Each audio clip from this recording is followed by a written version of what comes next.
Amigos de Diario Sin Fronteras, ¿cómo están? Seguimos con las entrevistas en el Hey Festival 2025.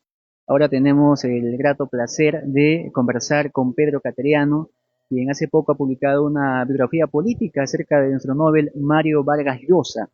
El libro se llama Vargas Llosa, su otra gran pasión, que ha sido publicado por el sello Planeta. Don Pedro, muchas gracias por atendernos y por Encantado darnos de su estar tiempo. con ustedes. Este es un libro que usted sentía que debía escribirlo, ¿no? Tenía Exactamente, una cuenta pendiente con el tema. exactamente. Yo eh, sentía que tenía una deuda con Vargas Llosa, ¿no? Fui testigo de excepción de su candidatura presidencial, de su campaña. Él asume este reto en uno de los momentos más fatídicos de nuestra historia republicana, ¿no? Avance criminal de los grupos terroristas Sendero Luminoso y Ujú. el MRTA, una hiperinflación que superaba el 1.000.000% durante el primer calamitoso gobierno aprista que quebró al Estado peruano, ¿no? Algo casi imposible Ujú. de percibir. Una reputación del país afectada internacionalmente porque habíamos dejado de pagar la deuda externa, Así es. empresas públicas quebradas, es decir, en ese contexto, el modelo económico, estatista y socialista que había establecido la dictadura de Velasco había colapsado, y además una gran cantidad de peruanos sin fe, ¿no? Sin futuro, que se iban del país. En esa gravísima coyuntura, Vargas Llosa asume el reto de ser candidato, además con un nuevo discurso político, con Así es. nuevas Con nuevas propuestas, ideas, ¿no? exactamente de reforma del Estado, de defensa de la libertad, de lo que él llamaba la cultura de la libertad, de lo que significa la libertad como indivisible Ujú. políticamente, económicamente, la defensa de mercado, el libre comercio, la inversión nacional y extranjera, la libre competencia, es decir, Ujú. todas las ideas que más adelante Sí. permitieron la Así es. Y reconstrucción déjeme del país, decirle que ¿no? algo importante, que usted señala bien en el libro, que si bien Vargas Llosa perdió unas urnas, ganó ideológicamente, porque sus ideas fueron tomadas por el gobierno que ganó, ¿no? Sin duda alguna, Vargas Llosa perdió electoralmente y hago referencia también Ujú. cómo perdió, Sí, ¿no? ahorita entramos a ese punto. ¿No?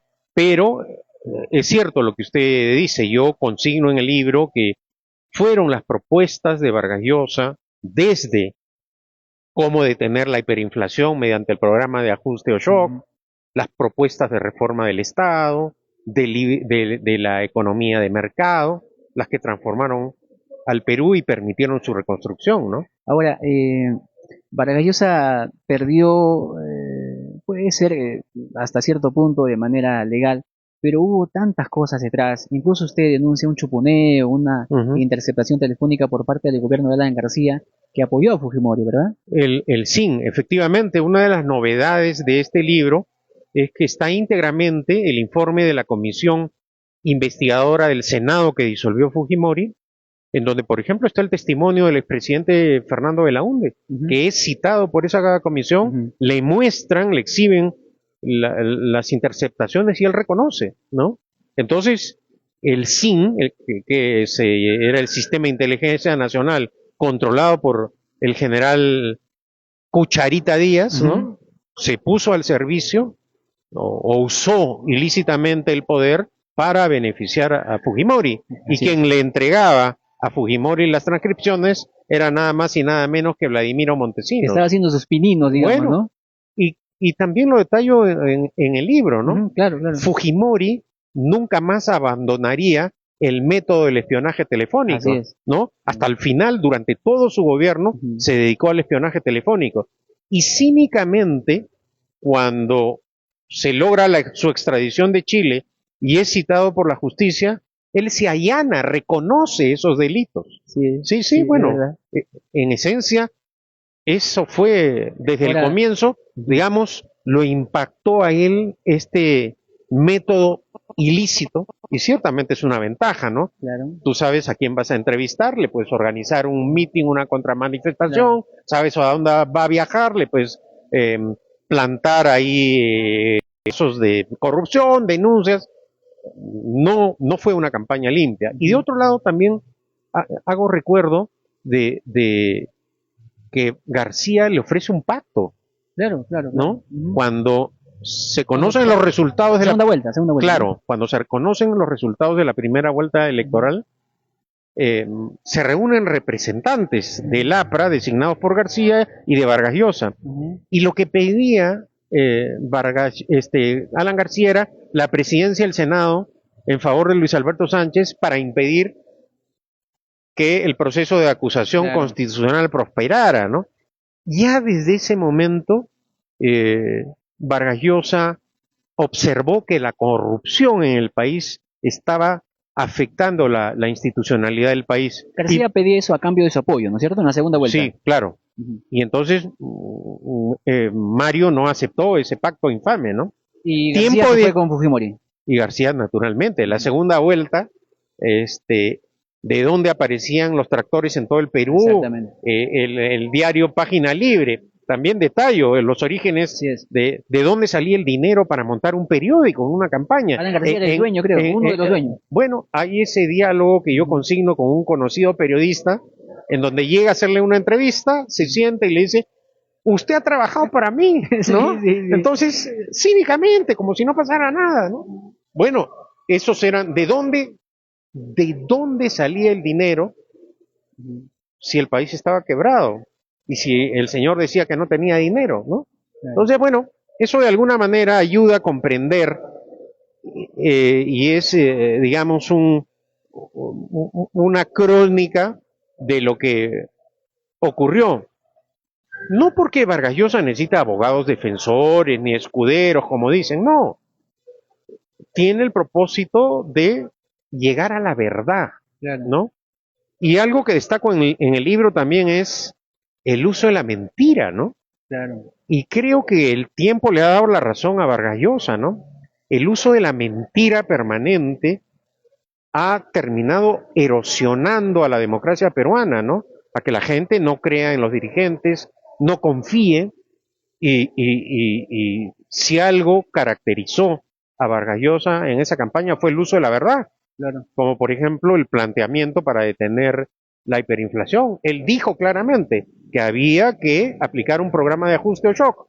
El gobierno aprista aprovechó para acusarlo, campañas de guerra sucia, y ganó quien dijo que no iba a aplicar el programa de shock de ninguna manera, y al final terminó ejecutando a su manera, ¿no es cierto? Porque esa era la única forma, salvando las distancias y los contextos históricos. Milei también les dijo hace poco a los argentinos, ¿no? La única manera de tener la hiperinflación argentina es aplicando un programa de ajuste.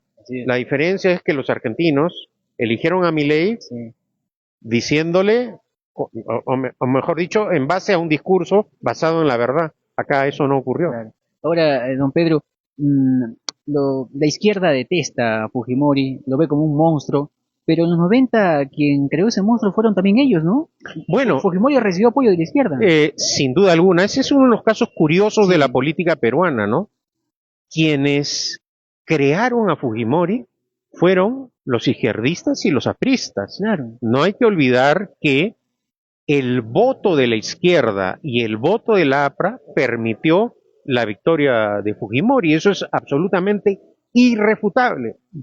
Y no solo permitieron la victoria, luego integraron el primer gabinete, ¿no? Ministros izquierdistas, Gloria Felfer, Sánchez Salvadera, formaron parte del gobierno de Fujimori. Es decir, ese es un hecho objetivo. Ahora, que permanentemente traten luego de distanciarse, ¿no?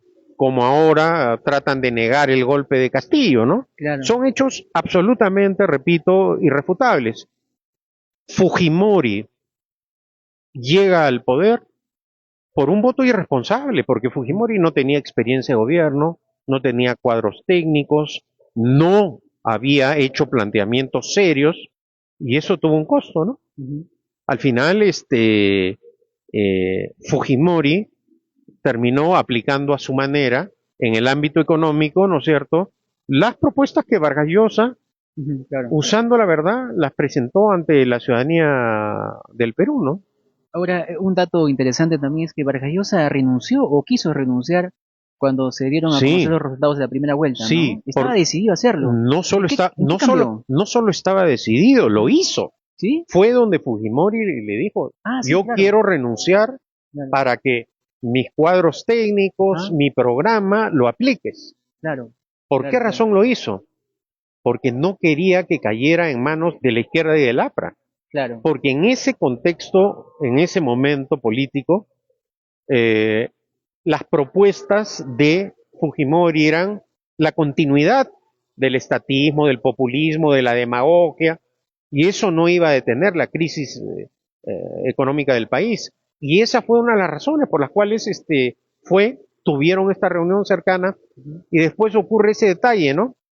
Que Alan Se García entera, creo, ¿no? llama a Belaúnde, que estaba en Moscú. ¿Cómo se entera de esa reunión Sí, absolutamente privada, no? sí, sí. Y bueno, al final, tanto los dirigentes de Acción Popular y del Partido Popular Cristiano, que eran los aliados, manifestaron que no era factible la renuncia a la segunda vuelta electoral, sino Constitucionalmente, ¿no? constitucionalmente, Y exactamente. es así, no pueden reconocer un Bueno, esa candidato. fue una postura en ese momento, pero no hay que olvidar que previamente Barrantes renunció para que García ganara, ¿no? Claro, claro. ¿Recuerda ese hecho? Sí, sí, sí, Sí, claro, sí, sí. claro. Entonces era una cosa que no estaba comprobada en los hechos, ¿no? Al menos. Bueno, en todo caso, que desde el punto de vista constitucional era una propuesta polémica, ¿no? Claro. Pero lo que motivó a hacer eso a Mario Vargas Llosa fue precisamente que no cayera en Claro, las manos de la izquierda y del APRA, ¿no? así es. Ahora, en el libro también usted cuenta no solo detalles políticos. Yo siento, cuando he leído el libro, que usted tiene un agradecimiento profundo para Vargas un cariño. No, eh, bueno, sí, es un libro en donde digo las cosas como son y muestro también mi sí, admiración por lo que sí. hizo, ¿no? Y usted ha estado presente en los momentos más importantes de su vida, ¿no? Bueno, he tenido la suerte y el honor de estar en dos momentos pues excepcionales, ¿no? Cuando ganó El el Nobel. Premio Nobel de Literatura en Estocolmo y cuando ocurrió una cosa pues impresionante, ¿no? Que lo incorporaran a la Academia Francesa, es decir, este muchachito de 19 años, Sí, arequipeño, que estudió en San Marcos, en una universidad estatal, casado, que se fue a París para ser escritor, es que nunca soñó, nunca se le pasó por la cabeza claro. que terminaría incorporado en la Academia Francesa. Y es que la vida de Vargas Llosa en realidad ha sido una vida novelesca, donde Sí, han ¿verdad? ocurrido estos hechos, pues, que van a ser muy difíciles que se vuelvan a repetir. Es decir, que otro compatriota gane el Nobel y además lo incorporen simultáneamente a la Academia Francesa, refleja lo que le ocurrió a él, ¿no? Él en muchos momentos de su vida, la gloria estuvo a su lado, ¿no? Sí, y con lo que él amaba la cultura francesa, Sí, ¿no? bueno, fue capital en su influencia para su Sí. vocación literaria, ¿no? Ahora, recuerda usted también que cuando Vargas Llosa recibe el Nobel y Sí, llega a Arequipa, sí, unos días después, usted lo acompañó y vio también cómo Arequipa en ese momento fue un furor, ¿no? sí, Fueron sí, bastante gente a recibirlo del aeropuerto. ¿Cómo sí. recuerda usted ese momento? No, un momento de felicidad absoluta. Y creo, que esa fue la razón fundamental que lo llevó a él a decidir donar su biblioteca a Arequipa, ¿no? Ujú. El legado más importante que tiene un escritor es su biblioteca. Sí, A diferencia de otros escritores que vendieron sus bibliotecas a universidades o a institutos privados extranjeros, Vargas Llosa tomó la decisión de donarla a su tierra, ¿no? Y en ese sentido creo que vale esta ocasión para hacer una reflexión, ¿no? Esta biblioteca podría impulsar la Academia Arequipeña para que los cientos de estudiantes a nivel internacional que estudian la obra literaria Vargas Llosa puedan venir, ¿no? claro. Acá. Y creo que no deberían, pues, haber prejuicios ideológicos y políticos, ¿no? Se trata acaso del legado más importante que con generosidad Vargas Llosa dejó a su tierra, ¿no? Y esta biblioteca representa eso, una gran oportunidad, no solo para difundir la obra literaria de Mario, sino también para dar a conocer la importancia que en Arequipa tiene la cultura, ¿no? Sí. Y esa es una tarea que la puede realizar el gobierno regional, las universidades arequipeñas, ¿no? O sea, ¿usted cree que Vargas Llosa cuando vino a Arequipa luego de recibir el Nobel, a raíz del recibimiento caluroso, fervoroso del pueblo arequipeño, tomó la decisión ahí Y, de donar sus libros a bueno, Arequipa? yo había conversado con él porque en esa época yo estaba estudiando mi doctorado en Madrid y conversábamos, ¿no?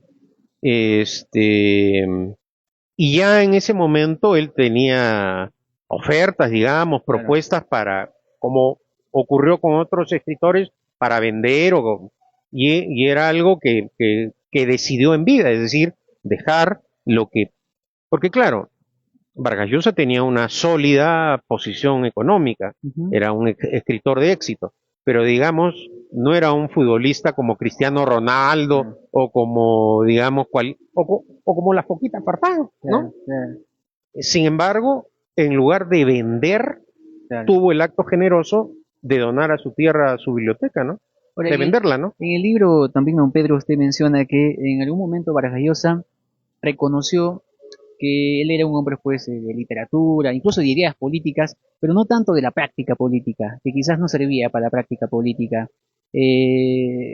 Incluso cita un pasaje, me Ujú, parece un artículo de un ujú. libro de él. ¿Usted cree que esto es así?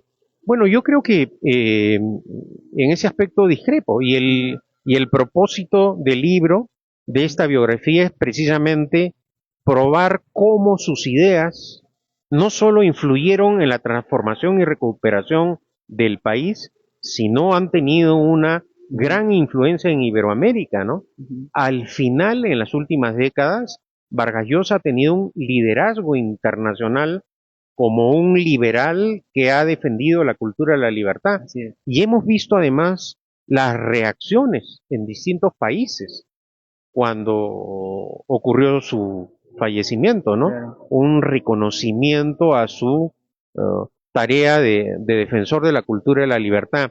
Y es que Vargas Llosa fue lúcido y valiente, por ejemplo, en condenar a la dictadura como forma de gobierno, ¿no? Así es. Sean de derecha o de izquierda, de militares o de Incluso civiles. fue a Venezuela, ¿no? A Bueno, enfrentar allá a Chávez. sí, bueno, yo cuento en el libro Ajá. esa anécdota, ¿no? ¿Qué necesidad Sí, tenía Vargas Llosa, exactamente. en pleno apogeo de la dictadura de Hugo Chávez, ir a Caracas, someterse a los insultos, a Sí. la mugre de la prensa controlada por Chávez contra él, a la retención en el aeropuerto? Iba por una cuestión de De convicción, principio. exactamente, de principios, de una solidaridad activa con la oposición venezolana. Y bueno, en ese contexto de ataques, de insultos, de agravios, seguramente Hugo Chávez se sintió envalentonado y lo retó a un debate público. Sí, Y Vargas Llosa le aceptó públicamente ese debate. Dijo, la única condición, me da el mismo tiempo que va a tener usted. Y al final, quien terminó corriendo eso sí. fue Hugo Chávez, ¿no? Y en su casa. Y ese, claro, y en ese sentido, pues, Vargas Llosa no solo ha sido un hombre de palabras, sino de acción, Ujú. ¿no? Y esta clase de gestos, de actitudes, esta conducta cívica de compromiso latinoamericano e iberoamericano le permitió, ¿no es cierto?, un reconocimiento y el liderazgo al cual hacía referencia hace unos segundos, ¿no? Ahora, don Pedro, en un conversatorio del escritor colombiano Héctor Abad Ujú. dijo, quizás de manera irónica, ¿no? Que habría que agradecerle a Fujimori que le ganó, porque así no corrimos el riesgo de perdernos a un literato, ¿no? A la literatura que vino después. La pregunta del millón es, ¿qué hubiera pasado si Mario hubiera ganado las elecciones? Bueno, eso es entrar al terreno de la especulación, Sí, ¿no? Pero con el prestigio internacional que ya tenía, con esa, digamos, conducta, con esos planteamientos en la campaña, sin duda alguna, hubiese generado inmediatamente atracción de capitales, ujú, inversiones nacionales y extranjeras, hubiese generado y creo que hubiese actuado cumpliendo la Constitución, respetando la ley, no mintiendo, no hubiese robado, no hubiese interceptado teléfonos, no hubiera dado un golpe con toda seguridad, ¿no? Es decir, hubiese contribuido a la construcción, al fortalecimiento de la democracia peruana. ¿Y acaso eso hubiese sido fundamental también como ejemplo para toda América Latina? Pero repito, eso es entrar al terreno de la especulación, ¿no? Pero lo que sí creo que se acerca más a la verdad es que la hubiera tenido complicadísima, ¿no? Bueno, Le hubiera costado mucho hacer eso, ¿no? Teniendo en cuenta el contexto político en el cual se movía. Sin duda alguna, porque también nunca entendimos cómo el APRA en esa campaña tuvo esa cantidad de parlamentarios, ¿no? Esa altísima cantidad de diputados y de senadores, ¿no? Que seguramente le hubiesen hecho la vida imposible a Vargas Llosa, ¿no? Pero reitero, eso es entrar al terreno de la especulación, ¿no? Así es. Y para finalizar, don Pedro, ¿recuerda usted la última vez, la última conversación con Mario? Bueno, tuvimos la oportunidad de conversar. Yo tuve un encuentro con él pocos días antes de su fallecimiento y también ocurrió algo muy estimulante para digamos, el grupo que habíamos fundado Libertad Popular, ¿no? El último acto político de carácter público de Mario Vargas Llosa fue inscribirse en Libertad Popular, ¿no? Y eso es algo que a nosotros nos emocionó mucho y que naturalmente nos compromete, ¿no? Es decir, ha sido el militante y seguramente será el militante más ilustre e insigne de Libertad Popular, ¿no? Y de cualquier partido político en el país. Bueno, sí, pero nosotros tuvimos el honor y la suerte que se inscribiera en Libertad Popular. Muy bien, don Pedro, muchas gracias. No, gracias a ustedes. Gracias. Muy amable. Nos vemos.